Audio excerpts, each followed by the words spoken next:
Stanford University.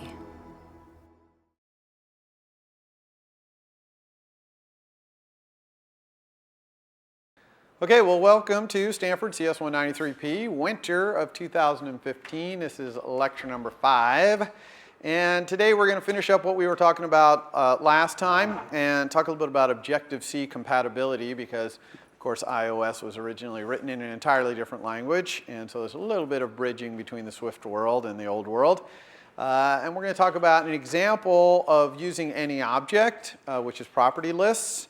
And I'm going to do a kind of a brief demo even showing you that. Then we're going to move on to a completely new topic, which is views. So views are how we draw and how we handle touch input in our UI. And so we're going to go over that, and I'll be having a demo for that as well. So I'm going to blast through these slides pretty quick. As usual, the demonstration is probably a little more elucidating than some of the slides, because when you see it in action, it's a lot easier to understand. Okay.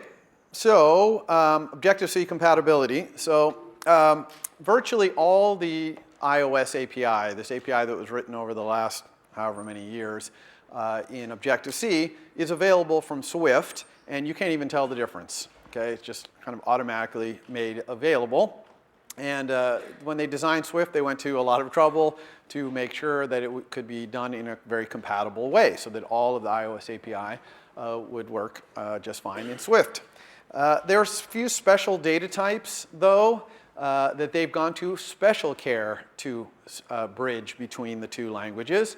And this makes using iOS APIs from Objective-C much, much easier in Swift. And so I'm going to talk briefly about those. One is NSString. That is the old way that strings were represented in iOS.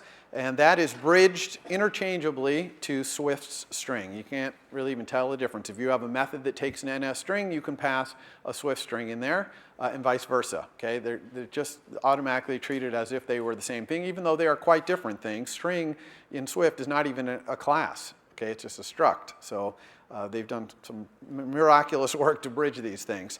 NSArray, which is the old array, is bridged to array of any object.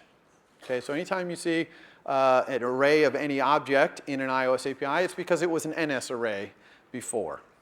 Okay? Then NS dictionary is an interesting one. It's bridged to dictionary where the keys have to be subclasses of NS object, and the values are any object. Okay? Now, you might think, oh, that's going to be a problem, and I'll explain a little bit why that's not in a moment. And then, of course, int and float, double, bool, they're all bridged to NS number. We talked briefly about NS number. We talked about the NS number formatter and all that. So NS number was the old Objective-C object that just meant any kind of numeric value. And so anything that used to take an NS number, you can pass a double or a float or an int in there, and it'll just work. Of course, coming back the other way isn't automatic because it doesn't really know necessarily what you want. But you can use the methods like double value or int value, like we use double value in the calculator. And of course, int and float and double are also bridged to the C types, int, float, and double. So you had an API that takes an int, a C int.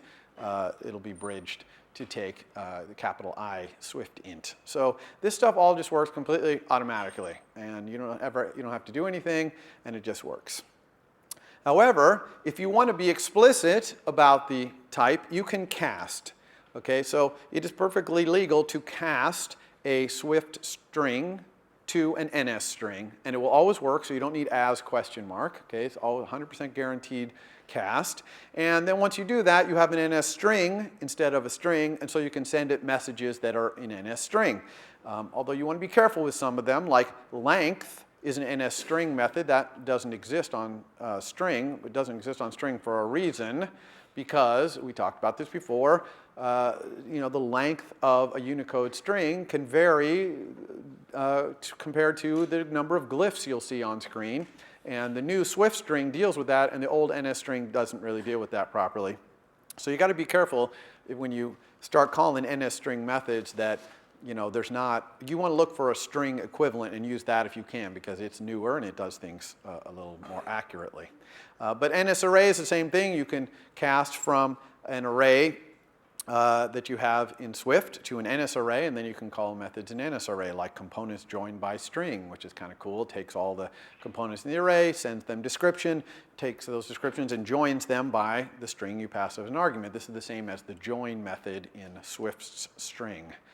Okay, so you can look at the documentation for a string and a string and NS array, but pretty much all the things you can do there, or most of them anyway, are available in the Swift versions. But again, if you're passing them back and forth, it's all automagic, so you'd say. Now, you might get a little concerned about dictionary because dictionary, the key has to be an NS object. And of course, we know that string and array and dictionary in Swift are not even objects. Okay? They're not any object, or and they're not an NS object for sure. But you can still pass them anywhere you want to pass an any object or a subclass of NS object because they are bridged to classes that inherit from NS object, because NS string, NS array, and NS dictionary all inherit from NS object. So that means strings, Swift strings, can be the keys in a dictionary, an NS dictionary, even though it requires NS object, okay? And of course, all three of them can be the values, because even though they're not really objects, they are structs, they are bridged to things that can be, okay? So it is okay to pass a string or an array to any object. You won't even notice this bridging 99% of the time. It just happens automatically, but I just wanted you to know that that's going on, so you don't get kind of confused when you start seeing NS string, NS array, what's going on. Okay, they're just being automatically bridged for you. All right, so we talked about any object last time, and I'm going to talk about a use of any object, which is called property list. So property list is not a type or anything like that. It's just a term that we use, and the definition of that term is it's an any object. A property list is any object that is known to be, behind the scenes, one of those 6 classes: NS string and array, dictionary, number, data, and date, or bridged to with Swift, okay? So why do we define this property list thing? It's an any object. It's kind of unwieldy because you have to do a fair amount of casting, ising, and asing, because any object, of course, to use it, we have to kind of cast it. And so why do we have this thing? 2 reasons, really. One, property list is used to pass data around blind. It's like a cookie, right, in a browser or something. It's kind of this just bundle of data that only the creator of it knows how to interpret it, because only they know what strings, arrays, dictionaries, and stuff are in there. But to everyone else, it just looks like any objects, so they don't know what it is. So all they can do is pass it around to other things. So it's good for blind data passing. The other thing is, a property list can be used as generic data structures. Okay, since it's got arrays and dictionaries and numbers and dates and all that in there, you can turn a data structure like our op stack in the calculator brain. It has op enums in there. That's not a generic data structure, but we could turn it into a generic data structure, for example, and then do things with it like write it out to disk or send it over the network or things like that. So those are the 2 main reasons we use property list. And a really good use of property list in iOS is NS user defaults. So NS user defaults is like a really tiny little database, and it only knows how to store property lists. Okay? And it's really for things like settings and preferences, stuff like that. You would never, it's not high performance. You would never use it for big things like images or anything like that. Just property lists, you know, dates and strings and doubles and things like that. It can store and retrieve any property list, and it just stores it like a dictionary, as if the NS user defaults thing itself is a dictionary. And it can store the whole property list, like set object for key, that first method you see there, and retrieve whole property list. Or it can just do little tiny pieces of property list, like it has a method set double that will just set a double for a certain key. Okay? So it's like a dictionary in that it's key value, but it only stores property lists. And the big thing about the way it stores them is that it persists when your app is gone. Okay? So, you know, normally a dictionary is stored in the heap. As soon as your app quits, it's gone. But this stays around so that when your app launches the next time, all the data is still there. So that's why it's kind of like a database, but it's very small, okay, for preferences and settings. Here's how you use NS user default. You use this type method in NS user defaults called standard user defaults. This gives you an instance of an NS user defaults. You're always going to use this same instance. It's like a shared instance. We always use the same one. And then you just send it messages like, set object for key, store this property list, and get object for key to get it back. Now, the changes you make in there are automatically saved, but there is a method called synchronize, which is kind of like save, which can force it to save out to disk. Why do you ever need synchronize when it auto-saves? Well, it auto-saves when things happen like your app stops being the frontmost app. It's not, the user switched to another app, and so your app is still there, but it switched to the background. It'll save then. So it won't always save when you want, and especially when you're debugging, okay? When you hit stop in the debugger, it doesn't save, okay? And so you probably want to throw some synchronizes in there to save this thing out, especially when you're debugging. It's not really that expensive to synchronize, especially if there's not much data in there, which there shouldn't be because it's small. So you can't hurt too much to throw them in there, okay? And yeah, synchronize returns a bool, whether it failed or not, but if it failed, there's not really much you can do. So a lot of times people don't even look at the return value of synchronize. They just synchronize and they pray. But it's only not going to save if like the disk is full or something, which virtually never happens. So. All right, so I'm going to do a little demo here, show you a little more about property lists and also any object, because you've never seen any object in action. And what we're going to do is we're going to add a property to our calculator brain, which gets its program. Okay? So our calculator brain has a program, especially your versions where you added variables to it. It's got this kind of program. It's almost like a little computer program, and you can execute that program, set its variables. It's great. So it'd be nice if we could get that program. But we don't want to reveal our internal data structure, and there's nothing anyone can do with that program. So we're really just getting it as a cookie, and the only thing you can do with it is give it back to the calculator brain or another calculator brain in the future, and then say evaluate. Okay, so you see the value of having this? It's basically getting the program out of the calculator brain and set it back. But we're going to return it as a property list. It's going to be any object. People are going to look at this var, and it's going to be of type any object, and all they can do is get it and then set it back. Okay, so what would that look like? Let's go over here to our calculator. So I've gone much bigger font here. Hopefully everybody's this big enough. Yeah? Okay. All right, so this is a calculator as I last left it. It doesn't have your enhancements to it for the variables. And I'm just going to add a var here, a public var, okay, called program. And it's going to be type any object. But I'm going to put a comment here that says guaranteed to be a property list, so that callers know that this is a property list. So for example, they could put it into NS user defaults, or they could write it out to disk. I haven't taught you how to write out to disk, but you can do it. So they could do that with it because they know it's a property list. Okay, so this is going to be a computed property. Okay, so we're going to have a get and a set. And when the get, we're just going to get some sort of property list representation of our internal data structure. And when you set, we're going to take that property list and turn it back into our private representation. So the get, how are we going to represent ourselves as a property list? Because this is really our internal data structure here. It's an array of op. Op is an enum. Clearly, enums are not NS dates or NS strings or NS arrays, so we can't just return this thing, okay, because that's not a property list. So we need to return some sort of property list, and I'm going to return an array of strings. And the string is either going to be the symbol of an op, in which case I'll look it up in known ops, or the string will be a numeric representation of the string, of the operand rather, right? The double turned into a string, which I happen to have a var that does exactly that. Okay, this turns an enum op into a string. And I know how to turn it back because I know how to use a number formatter to turn the string of an operand back into a double. And obviously I know how to look up binary and unary operations in our known ops. Okay, so we could say something along these lines. Our get, I'm going to show you a much better get in a second, but one way we could do our get is we could just say, we could make a return value that is going to be an array of string. Okay, in fact, let's just create an empty array of string here.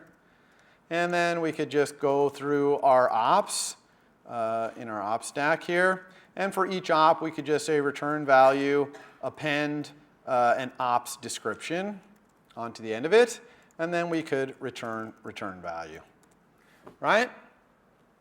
Makes sense. I just turned my internal data structure into a property list because this is a property list. And notice I can return this through any object because arrays are bridged to NS array, which happens to be an object. Okay, but this is an awful lot of code for this. We can actually do this in one line of code. Okay, so if you paid attention in my last lecture, you remember that I told you about this function called map. And I can actually just return my op stack mapped so that each element's description is returned. So I don't need any of this. Okay? So everyone understand this line of code right here? This is just a little closure that gets the opportunity to convert every single thing inside op stack, which is an op, these are ops, into a string. And it takes this string and maps them all and returns a new array. Okay? So when you start getting familiar with Swift and what it can do, you'll start realizing a lot of things that take 5 or 6 lines of code, you can just do them in one. Okay, but it does take some experience. So now let's talk about it going the other way. So now we have, someone gives us back our program. We want to load our op stack back up. Well, the first thing we want to make sure is that the thing that they're giving us back is an array of these symbols. Because they could just give me junk, because it's any object, they could set it to anything. So I want to make sure that's what it is. So I'm going to do, I'm going to let op symbols equal new value, right? New value, remember we were in the setter here. So new value is the new value, which is any object, as an array of string, because that's what it has to be. If this thing that they passed in is not an array of string, I don't know what to do with it. So really here what I want to do is if let as question mark, because they could pass me anything. And so here I'm using the as to make sure this any object they pass me is actually an array of strings. Okay? If it is, now I can convert back. So I'm going to create something called my new op stack, which is just going to be an array of ops. And I'm just going to go for each op symbol in this op symbols. Op symbols is this thing right here. All right, so that's the array, that's the new value, the any object converted into an array of strings. Okay? So for each one, if I can find a known op that matches that symbol, then this must be an op, and so I will just add that op to my stack. Otherwise, I'm going to see if I can turn that string into an operand, and I'm going to do that with if let operand equal ns number formatter. Okay, number from string. I'm going to pass it this op symbol that I got out of that array it gave me. Now I'm going to use optional chaining here and put a question mark and then double value. Okay, remember optional chaining, if you have an expression like this whole expression, and if anything along the way returns nil, then this whole expression will return nil if you put a question mark after that term. So number from string can return nil if this is not a string that can be interpreted as a number. And so by putting a question mark here, it says, okay, if that's nil, then just return nil back to here. Otherwise, keep going and send it double value. So this operand is either going to not get set because of the if let, or it's going to be a double, which is what this double value comes out of here. Okay, so that's kind of explaining from last week how we did this number formatter thing. So in this case, I can just append onto the end of it that a new op, so we'll say dot operand with that operand. So we're just putting a new op on there. So now I've built a new op stack using all those strings, and I can just return that new op stack. Not return it, sorry. I'm going to set my op stack equal to that new op stack. Okay? That's it. Any questions about that? Yeah. So why did you say guaranteed to be a property list? Like that's just because this is this is a public thing, it's not private, and I'm just documenting to anyone who's using it that this is true. I could document this even better using a type alias. So you can basically have a type alias, which is an alias for a type. It's just a way of another type. And I could have a type alias called property list, which just equals any object. Then I could have this type be property list. Okay? So I just created property list as an alias for any object. So someone looking at this is going to go, whoa, what the heck is property list? And then they're going to look at this type alias and say, oh, that's any object. But they're really going to understand that I'm returning a property list here. And the reason it's property list, again, so I can throw it in its user defaults or whatever. Okay? But otherwise, it's only good, the only thing it's good for is giving it back to me to reset my program in the future. That's all this thing is good for. Now, you're going to want to add this to your assignment for assignment 3. Okay? So, all right, back to slides. I don't have time to really run this, unfortunately, due to test code because we are schedule constrained here. So let's go back to here. Continue. All right, so now let's talk about new thing here, which is views. Okay, totally new topic. A view, that is to say, a subclass of the class UI view in iOS, represents a rectangular area on the screen that defines a coordinate space to draw in and also to handle touch events. Okay, that's what a view is. And you are going to learn today how to make your own views. The views are hierarchical, so views are within views are within views. Any view only has one super view, right? It's only contained directly in one view, but it can have any number of subviews. So in our calculator, we had a top-level view, which I'm going to talk about in a moment, and then we had a lot of subviews. All the buttons, the labels, those are all UI view subclasses. Okay?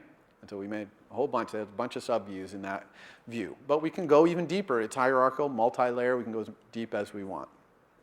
You can see the two properties there for getting your super view. Notice it returns a optional. That's because you can have a view that's not currently on screen. It's not currently in a view hierarchy, of course, so that could be nil.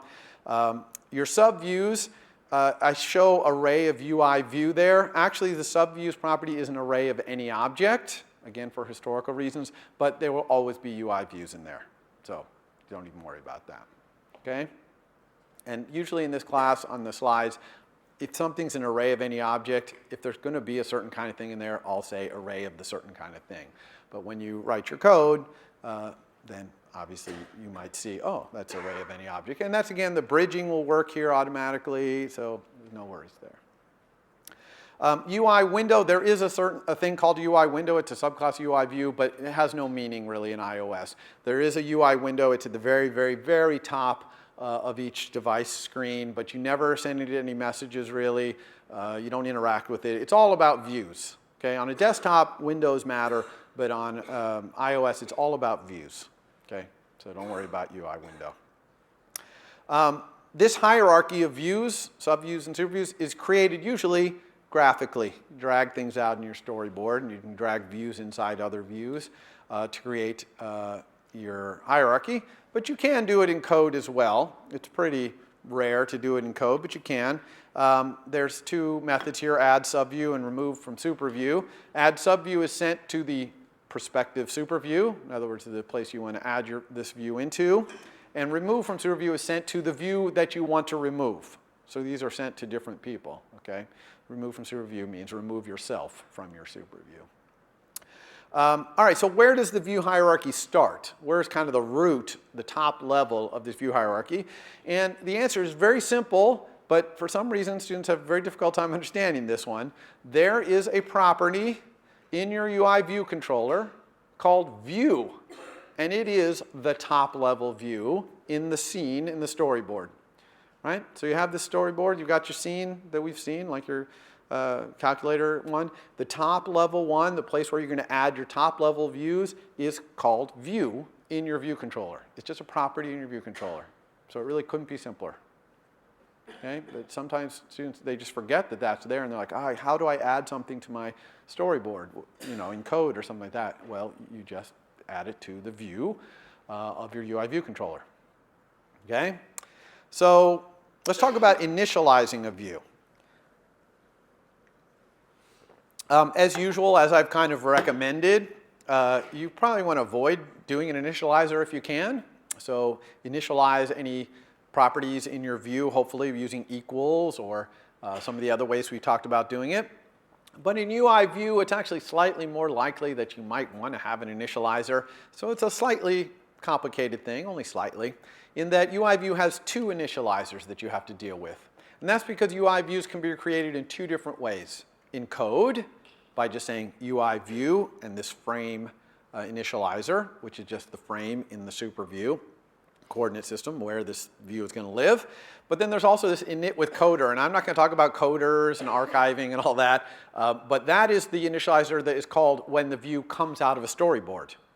So if you create a view by dragging out in a storyboard, its initializer is this coder thing, okay?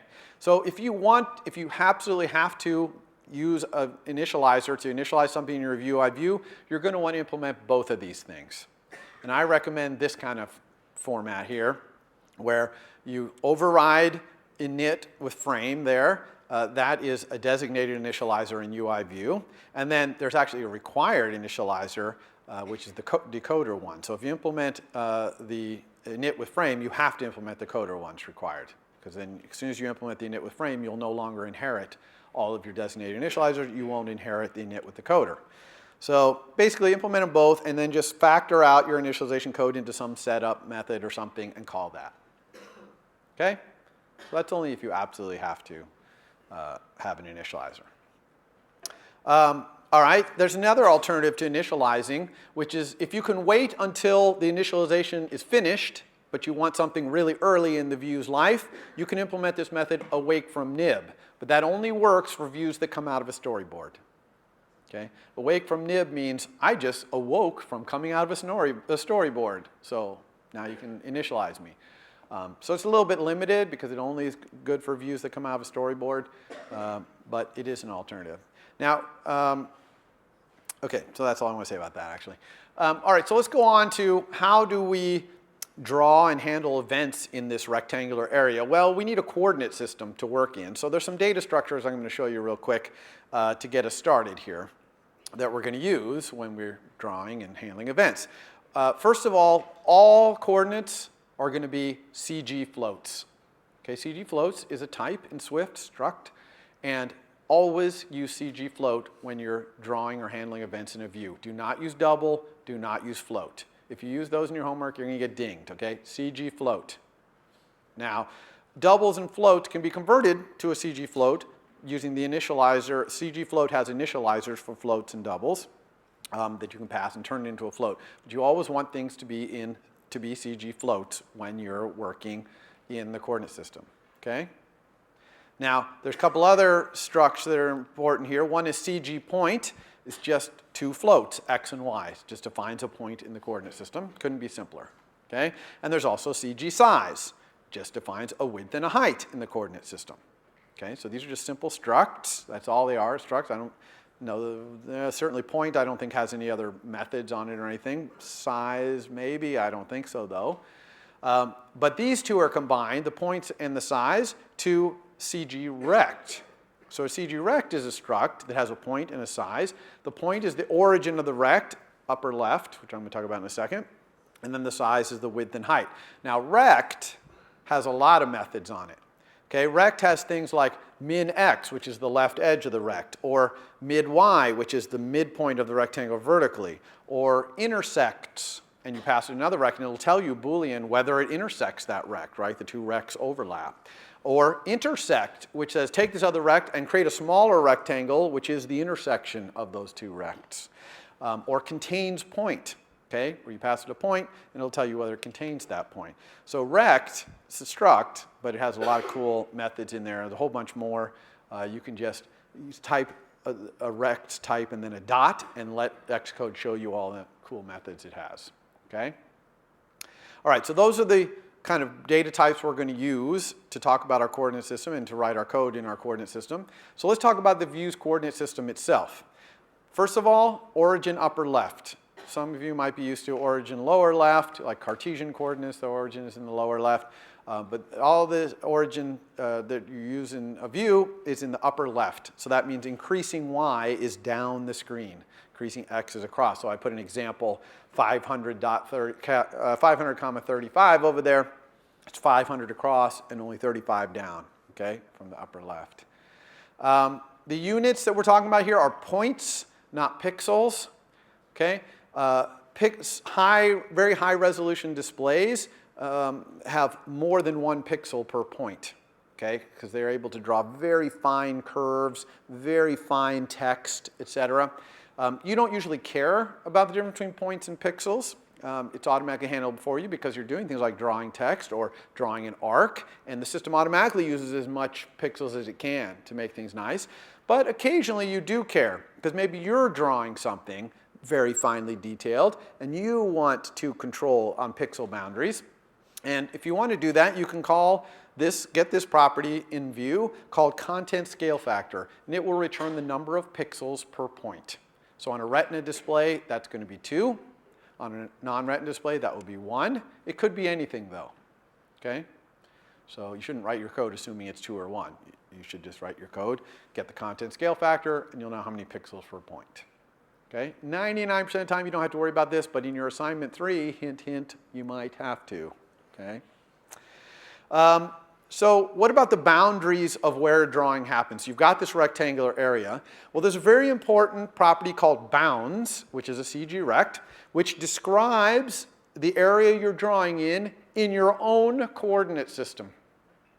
Okay? It's important that it's in your own coordinate system because these views can be scaled and even rotated and translated to other coordinate systems, but when you're using the bounds and you're drawing yourself, you have this rectangle, you know where it is. Now, the origin of your bounds usually is 0, 0, but you could define it to mean something else. For example, scroll views, they define their origin to be where they are in the thing they're scrolling. That's just what they define origin to be. But 90% of the time, your origin is just going to be 0, 0. And so the width and height is what you're going to care about. How big a space am I drawing into? There are 2 other properties that often get confused with bounds, but don't let this happen to you. One is center. Center is the center of your view rectangle in your super view's coordinate system, not in yours. So if you write code that says, oh, I want to start draw something in the middle of my rectangle, I'll get center. That's wrong, okay? Center is in your super views. Center positions you. It has nothing to do with how you draw. It just says where you are in your super view. Same thing, frame. Frame is a rectangle in your super view's coordinate system that contains you. Okay? It contains all of you, of your drawing. But it's in your super view's coordinate system, so it's only good to position you, not for drawing. When you're drawing, you use bounds. To kind of give you a picture of this, it's better. Like you might think that the frame size is exactly the same as the bound size. Right? If it's a rectangle that contains my rectangle, it must be exactly the same size. But no, because views can be rotated. Okay? And if you rotate your view like this green view, look how much bigger the frame is. The rectangle that contains you is much bigger than you because you're tilted, right? Make sense? So don't confuse frame and center, which are about positioning, with bounds, which is your size, the area that you're drawing into in your own coordinate system. Okay? Okay, so creating views. How do we create views? Most often, views are created by dragging them out into your storyboard. Okay? That's 95% of the time. But of course, your views aren't sitting in the object palette. There's buttons and sliders, but there's no your view. So you have to drag out a generic view. It's kind of at the bottom of the palette. You just drag it out. Once you drag it out, though, you have to go to the identity inspector and change the class of that view you dragged out so that it's your class. Okay? So it's a 2-step process. You drag your custom view out, then you change this class to be whatever your custom class is.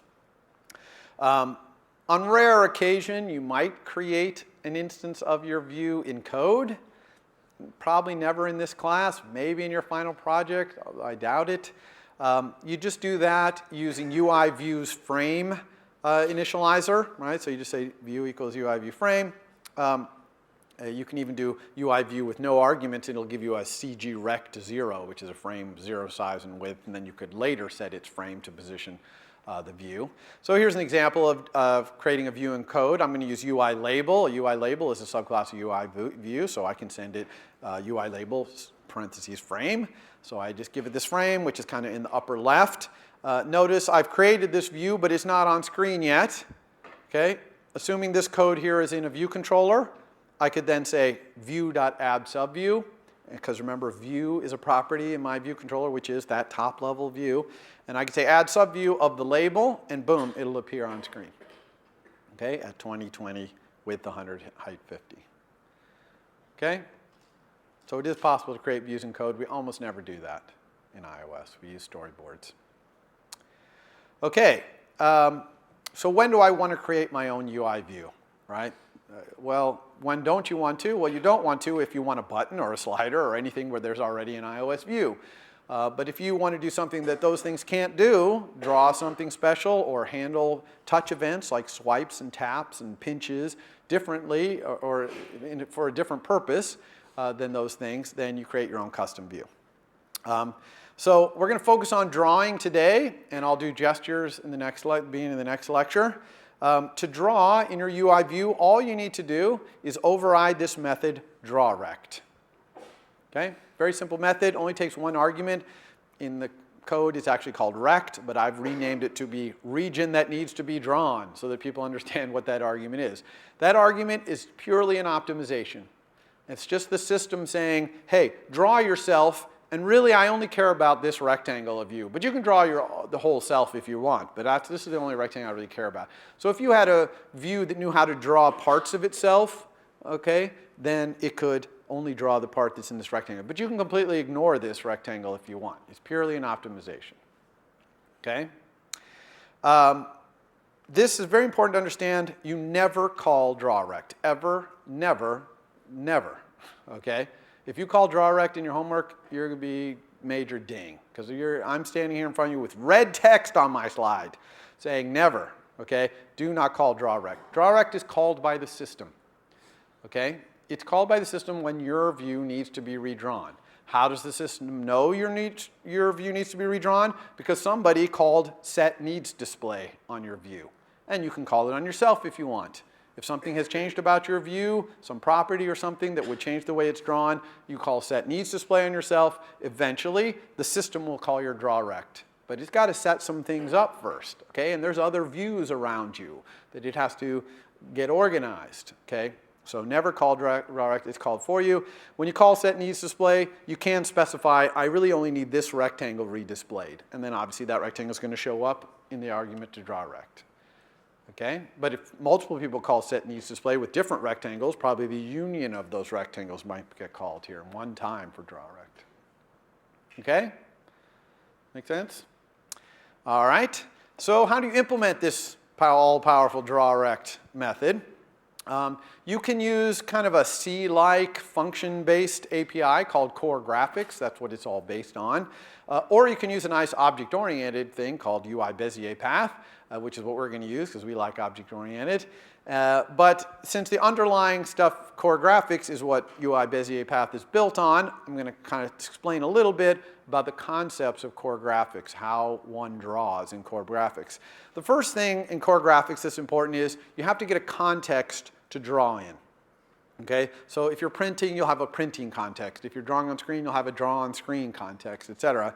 And inside drawRect, when your drawRect is called by the system, it sets up the drawing context for you. So it's automatically set up, and it's called the current context, the current drawing context. And you can get it if you were using the C API, or C-like API, it's still Swift, but it's functional, function API. You can get it with this function UI graphics get current context. And it'll return this cookie.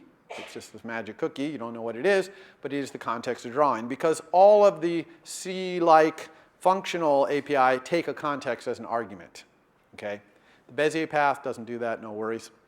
But that one does. So the first thing you need is a context, automatically set up for you when drawRect is called. Then you create paths. You create paths with lines and arcs and things like that. Then you set the drawing attributes, like the colors you want to draw in, the line widths, things like that. And finally, you stroke and fill those paths. Okay? You can do either or both, stroking and filling. So that is fundamentally how you draw.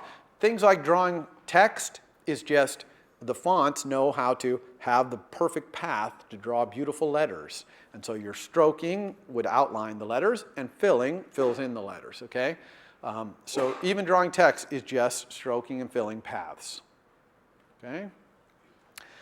Now UI Bezier path, this object-oriented thing on top, it always draws in the current context. You don't have to worry about context. It has methods to do things like line 2, arc 2 to build the path. It also has methods for setting a lot of these attributes like line width and things like that. And it has methods to stroke and fill. So it combines all those core graphics things into one class. So let's take a look at UI Bezier path and how we would use it to draw a triangle, let's say. So first we create the path, so we just say UI Bezier path. There are other initializers for UI Bezier path, but you can also just create an empty path, and then you can start moving around. So here I'm going to assume this screen is 160 points wide by 250 wide, and I'm going to draw this triangle here. So I'm going to move to 80, which is halfway across, and 50, which is a little bit down. And then I'm going to add a line down to 140, 150.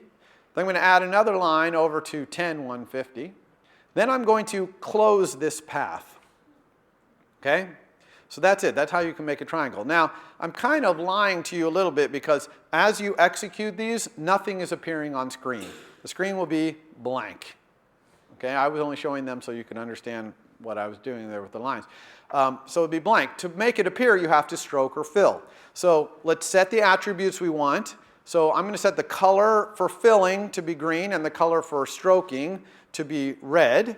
Okay, now notice that I set those with methods on UI color, not with methods on the Bezier path. Okay, that's a little interesting, but that's the way that works. But line width, I do set by talking to the path. So I send a message to the Bezier path, set line width to 3. So once I've set up all my attributes, now I can fill, for example, by saying path fill, and see, I get the rectangle filled in green, or I can say stroke, and it'll stroke the red line. Okay? Pretty straightforward. Most of learning to draw is all about understanding UI Bezier path and all the methods on it. Question back there. If you had two paths on the screen, then how would you set different colors for those? If you had two what? If you had two different shapes on the screen. Oh yeah, so the question is if I had two shapes on screen, how would I set the colors be different for each one? I would set the colors, stroke or fill one, set the color something else, stroke or fill the other. Okay? Question? If the path isn't closed, what does fill do? So the question is, if the path is not closed, what does fill do? Well, it depends on, I think, the winding rule and other things about how that draws, but it will try to fill it in. Okay? I mean, a path could cross back over itself, right? And so filling it might be hard to understand, and so there are rules for that. I'll talk about that just briefly in a second, but it will fill. But there are other things. If you don't close a path, then you can't do things like hit detection, right? Detecting whether a point is inside it because it's not closed, so there is no inside. So you can, UI Bezier path also has kind of pre-canned cool shapes like rounded rect, okay, which is a rectangle that the corners are rounded off of, or obviously ovals and circles. It has ways of doing that. You can also clip to any arbitrary path. So clipping, hopefully everyone knows what that means. That means if I have a path and I say clip, if I say add clip, then all drawing I do after that will only show up if it's inside that path. Okay? So, for example, if you were drawing playing card on screen, playing cards have little rounded rects. So you might draw your playing card in a big rectangle and then clip to a rounded rect so the corners get cut off. Okay? That's a kind of cheap, simple way to get a rounded rect playing card. You can also do hit detection, as I mentioned. The hit detection and the filling depends on the winding rules, and there's this uses even odd fill rule property, which is Boolean yes or no, to say which winding rule it uses. And so people who don't know what that means, don't worry about it. In fact, don't worry about hit detection and any of this stuff because you're not going to have to do this for your homework, but I just want you to know that Bezier path has a lot of other stuff besides just line 2, fill, and stroke. Okay, it has other stuff. You want to look at UI Bezier path. check out his documentation and kind of experience it in its full glory. Okay, let's talk a little bit more about colors, because I used a color there, that green color. UI color is just an object. It's really powerful. The colors not only can be standard colors like UI color.green color, but you can create a color from RGB, red, green, blue, or HSB, that's hue, saturation, and brightness. You can even set your color to be a pattern, so that when you draw with that color, it actually draws some image. Okay, so that's kind of cool. Views have a background color, which you can set on them. Also, colors can be transparent. Okay, they can be see-through, partially see-through. This is called alpha. So alpha is a value between 0 and 1. 0 means fully transparent. You can see completely through it. It won't even show up on screen. To 1, which is fully opaque. It obscures anything behind it, anything drawn with this color. And you can create a transparent color from another color with this color with alpha component. This would create kind of half transparent yellow color to draw with. And you can draw in your view with these transparent colors, okay, using these Bezier paths. However, if you draw in your view with transparency, you must tell the system that you are going to do that. And you do that by setting this property on your UI view called opaque to false. And why is this required? Well, because drawing with transparency is expensive, because the views behind you are going to start showing through. Okay, so the system has to blend basically the different views that are overlapping. That's expensive in terms of graphics power, and so it doesn't want to do that if it doesn't have to, if it can just draw the bits. If you don't set this to false and you try drawing transparently, it's not going to work, okay, because it's not going to blend with the things behind. You can make your entire view transparent, okay? It has its own property alpha, which you can set to anywhere between 0 and 1. It'll make your view, everything you draw in the view will be however much transparent you want it to be, okay?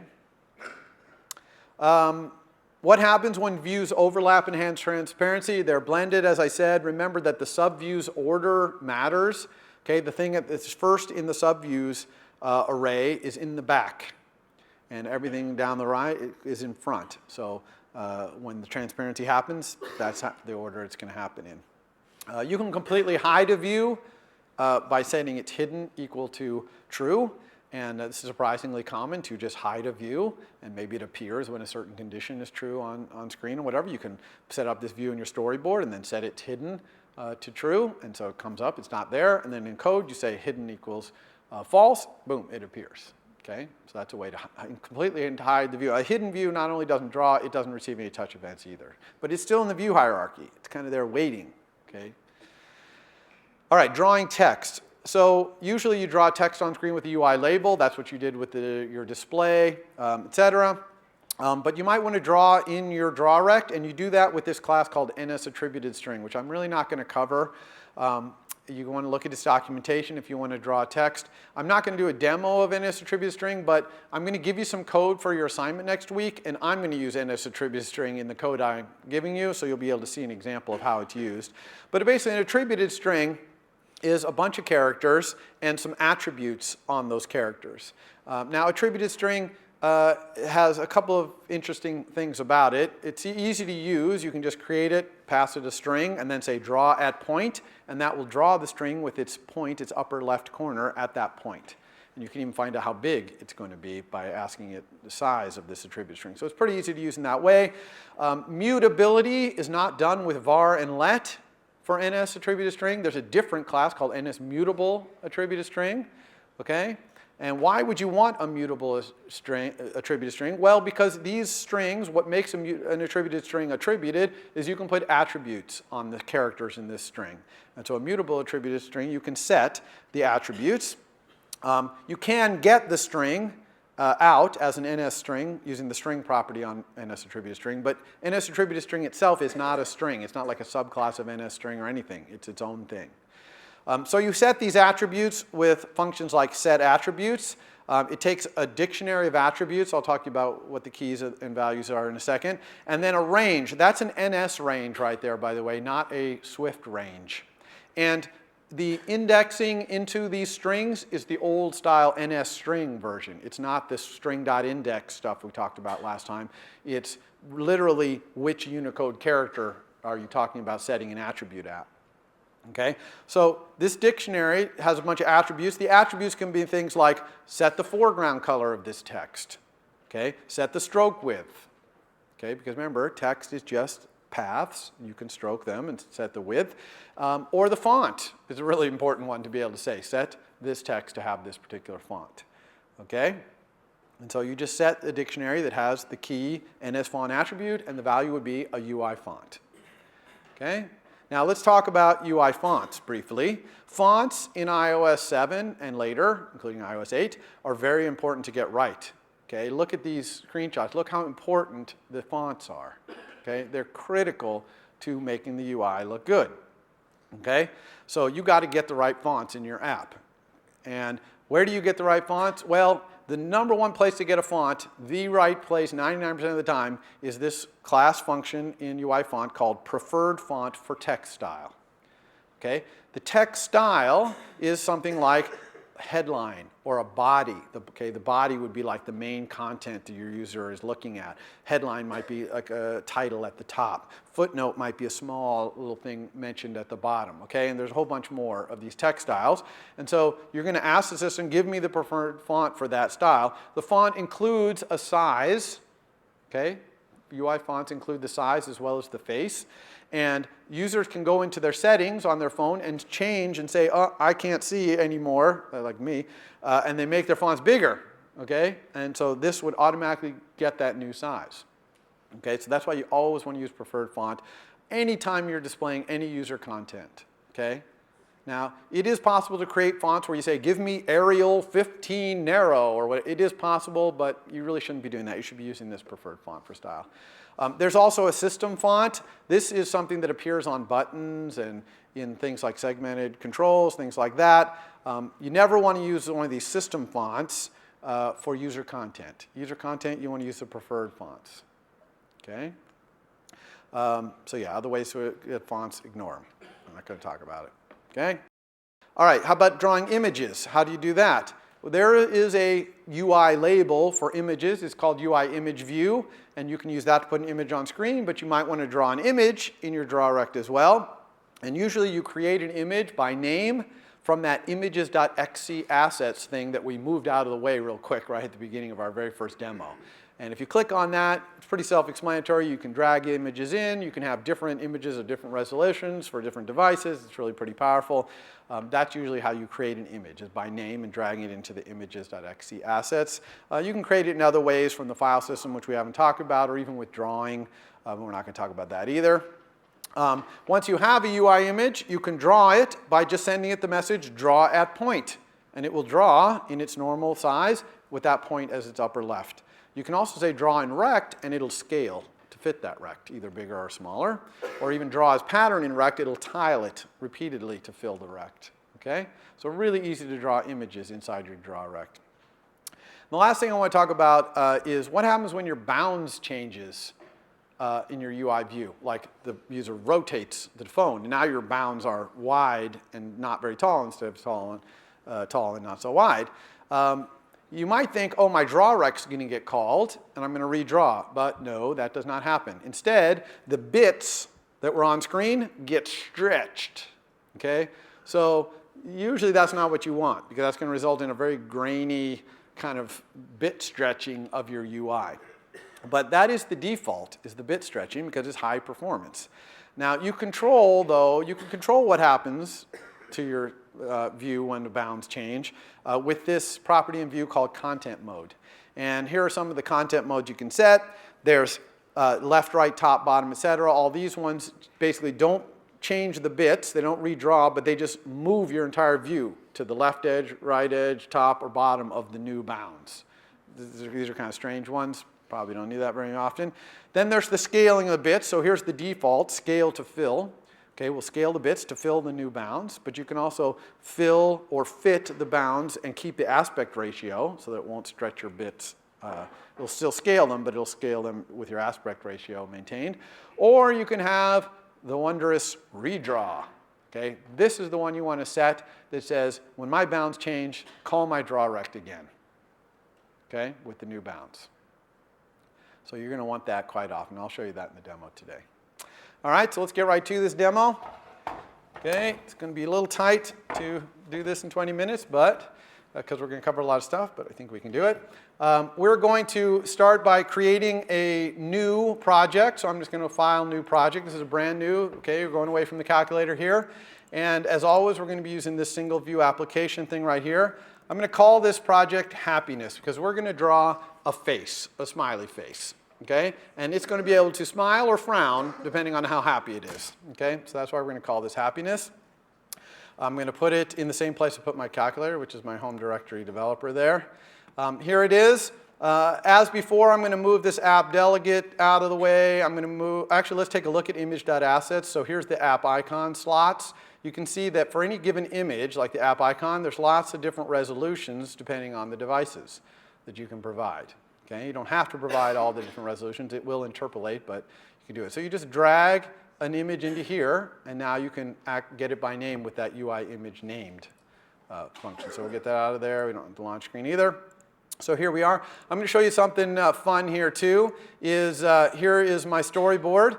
I'm going to show you how to add a new view controller to your storyboard. And in fact, I'm going to delete this one. So see this one right here? I have it selected. I'm just deleting it. It's gone. I'm going to delete its code as well. I'm going to go here and just delete, move to the trash. Now I have a storyboard with nothing in it, and I have no view controllers. Okay? So how do I add a view controller? You go over here to your object palette. The very first thing is a view controller, and you just drag it out. Boom, you get one. Now, the class, what class is this going to be, though? This is going to be generic UI view controller, so it's pretty useless. Okay, you can't add any outlets or have any actions because it's not a subclass of UI view controller, so you can't put any of that implementation in. So we're going to create a new subclass of UI view controller. So let me show you how to do that. You say new file. And last time we went to new file, we said Swift file to make the calculator brain. But now we're going to go over here to Cocoa Touch class, which we do anytime we want to create a subclass of an iOS class. And here I'm creating a subclass of UI view controller. I need this. So I'm going to click on that. Here's where I pick what I want it to be a subclass of. You can see a lot of things in here. I'm going to say I want a view controller. It wants to call it view controller by default. We don't even like that for the calculator, let alone this. I'm going to call this my happiness view controller. Okay? So it creates that. Put it in the same place all my other Swift files are. Here it is, happiness view controller. Again, I'm going to get rid of this code. Okay? Just to make things a little clearer. So here's my happiness view controller. It's just like the view controller you had that was called view controller in your calculator, but it's called happiness view controller. But this guy right here is still plain old view controller. How do I know that? Well, it's this magic right here. You see this identity inspector? Okay, you can see the class of this selected thing here, and it's a UI view controller. And I don't want it to be a UI view controller. I want it to be happiness view controller. So very important to understand that in storyboards, everything is linked up to your code by name, only by the name. That is the only thing that links what's in your storyboard with your code. The names of outlets, the names of methods, the action methods, the name of your UI view controllers, the name of your UI views. Okay, it's all by name. So you have to go to the identity inspector here and make sure that name matches up. So now you can see this says that it's a happiness view controller, so that's making me happy. Okay, now we want to put our custom view in here. Okay, so how do I add a custom view to my UI? And the answer is I go into the object palette. It's all the way at the bottom, near the bottom somewhere. Where is that thing? There it is. You can drag out a generic view. So this is just a UI view. Now when I drag it out, I'm going to put it right here with the dashed blue lines, okay, because we know that that's a good thing to do. And I want to set up the auto layout so that this view always fully fills my, my scene here. Okay, now I could control drag to the edges like I did before, but since this is already perfectly where I want it, and I use the blue lines, I can go down here and use reset to suggested constraints. Okay. Now, I'm only showing you drips and drabs of auto layout. I was going to talk all about auto layout today, but we need to move on to this. But I will be having a lecture on auto layout probably week after next. In the meantime, I'm just going to show you little bits of it, and you can explore. And I'm never going to ask you to do a ton of it in your homework. So this one I'm going to reset to suggested constraints, and it added those constraints. And I could go over here. Let me make some more space here. I could go look at them over here. You've all determined that. Another place you can see the constraints of a view is here in the size inspector. If you look towards the bottom of the size inspector, look, here's all the constraints. See, trailing, leading, top, bottom. It added all these because these are the suggested constraints based on the dashed blue lines that I used. Okay? So oftentimes, if you put something in place perfectly with the blue lines, you can use reset suggested constraints. We could have done that with our display in our calculator. We couldn't do it with the buttons because it just wasn't lined up enough with other things. But we could have done it with the display. All right, so now we have this. Now, this UI view, let's look at its identity inspector. It's just a generic UI view. That's no good. We need a custom UI view subclass. So let's go do that. File, new file.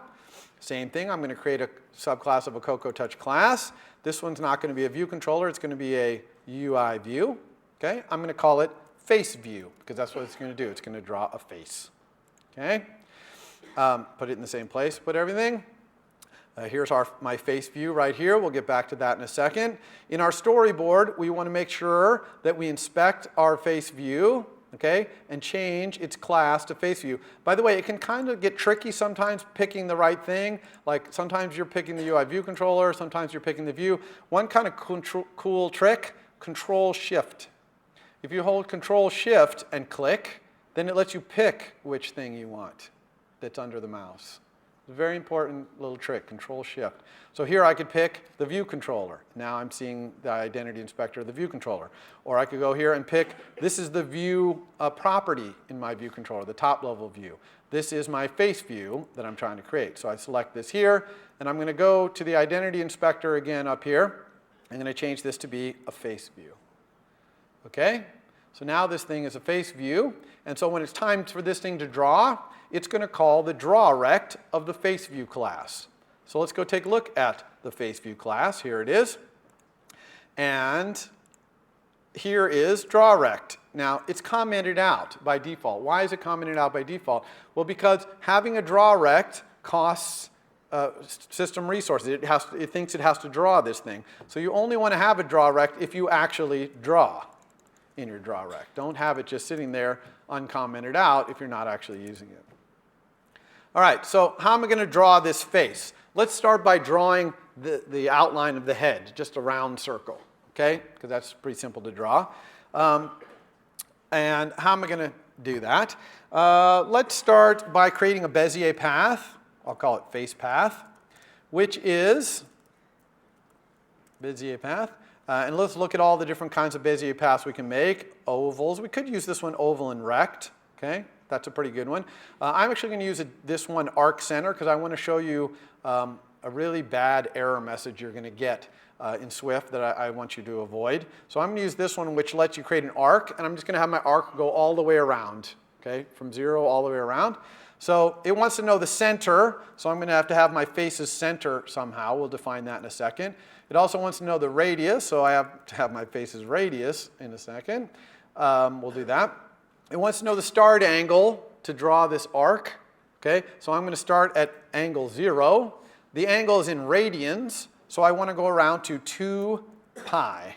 I'm going to draw an arc from 0 all the way around to 2 pi radians. Hopefully everyone knows what radians are.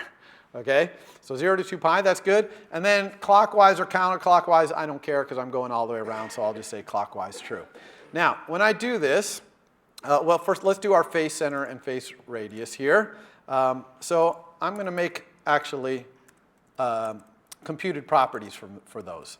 So the face center is a CG point, and really it would be cool, and yeah, I could do get and set. It's going to be get only. Okay, I'm not going to allow me to set my face center. I'm always going to calculate it. I could make it settable, actually, too, but I'm going to make it so it's calculated only.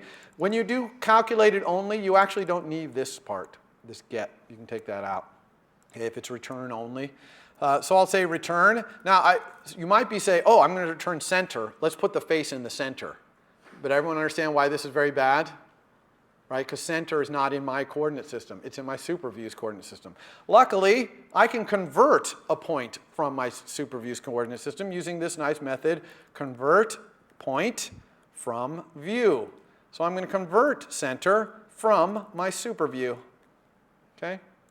That's going to put my face right in the center because I've converted that center from my super view's coordinate system to mine. Okay? So that's face center. Let's also do face radius. So for the face radius, I'm going to have it be as big as it can be. Okay? So face radius is going to be a CG float. All of our drawing stuff is float. And I'm going to return as big as it can be without getting cut off. So it's going to be the minimum of my width or height. So I'm going to say min of my bounds, bounds.size.width or my bounds.size.height, whichever is less than that. Min is just a nice little function in Swift. And I'm going to divide by 2 because this is a radius, not diameter of my face. This is the radius. So now I have my center, face, and radius, but I still have an error here. Look at this error. Even though I did my center, I did my radius, I still have an error. What is the problem? Oh, extra argument, radius in call. Huh, that's weird. I didn't see any extra argument. What the heck is that about? Okay, you could waste a half an hour looking for this, okay? Thinking, oh, radius, there's nothing wrong with the radius. It's right. The problem for this has nothing to do with the radius. The problem is this. Okay? So this is an error you get from Swift, and occasionally, I'm sure they'll fix all these errors, but occasionally you get this very misleading error, and this is one. The problem is that this, what type is this? It's a double, yeah. And what type do we draw with? CG float. So this problem is just that I need to cast this to a CG float. Okay? That's going to make this error go away. It has nothing to do with radius whatsoever there. Okay? So that's warning. Watch out for that. All right, so I have my nice face path here. Maybe I want to set my face path's line width, something like 3 or something like that. In fact, maybe I even want line width to be something that's configurable in my face view. So it's a CG float, and we'll set it to default of 3. One thing that's interesting, and then we'll set this down here to line width. One thing that's interesting about this is anytime someone changes my line width, I need to redraw myself, right? So how can I make that happen? Well, I can use property observer, okay? Anytime someone sets this, I'm going to call set needs display on myself, okay? Bam, I'm going to get redrawn by the system. Okay, so anytime you have a property in a view that changes how you would be drawn, just put a little property observer and do a set needs display after it. You'll automatically get redrawn. Maybe I'll have another property here, which is the color I want to be. UI color, we'll set the default here to be blue color, for example, and I want the exact same thing here. Okay, if someone sets it, I want to redraw. And so let's go ahead and set our color. Now I'm going to do both my set, I could do set fill and set stroke colors, but I'm just going to do set, which sets both my fill and my stroke. I'm not going to be filling, so it doesn't matter, but I'm sets them both. And then how do I draw this Bezier path right here? I just say face path dot stroke, and that's going to draw. Okay? So let's go take a look at this. Put this down here. Run. Okay, so it comes up, it's blank. And not only is blank, it's got some error down here. What does it say? It says failed to instantiate the default view controller. Okay, well that means that in my storyboard, there is no scene that's specified as the scene to start in. Okay, it has no starting scene. The starting scene always has a little arrow pointing to it. Right here, you've probably seen it in your calculator, right? A little arrow says this is the place to come in when you start this app. You can set that arrow with the inspector, the regular attributes inspector, by selecting your view controller that you want to be the one that comes in. And click this little button here, is initial view controller. You see that arrow appeared? You can also pick this arrow up and move it to another view controller. Okay? So now we have a thing. Oh, all right. So we've got our face. Now, one thing I don't like about this face is it goes all the way to the edges. I want it to actually be like 90% from the edges, okay? Another thing I don't like is this, ugh, okay? So my face is going to be distorted every time I rotate. Why is that? That's this stretching thing I was telling you about. We want our draw rect to be called again when we have a new bounds like that. So let's fix both of those things. We can fix that content mode redraw by selecting our view, going to the inspector up here, the attributes inspector, and the very first one is the mode, and you can see the default was scale to fill. We want redraw.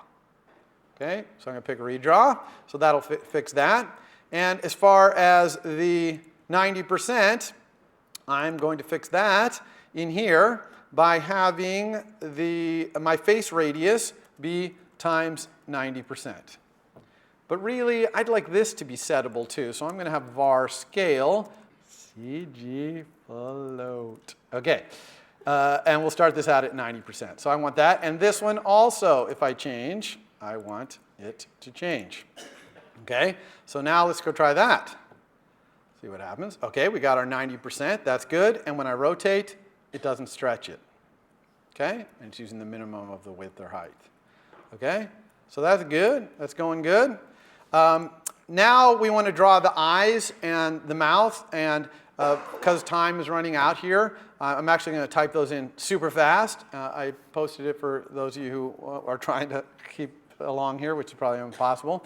To do that, though, I need some constants, and this is how we do constants in Swift. We create structs, okay, and then use class, or in this case static, lets. Okay, so this is going to be a constant called scaling.faceRadius to iRadius. Okay, and then I'm going to have a function here that I'm going to type in really, really fast called Bezier path for eye.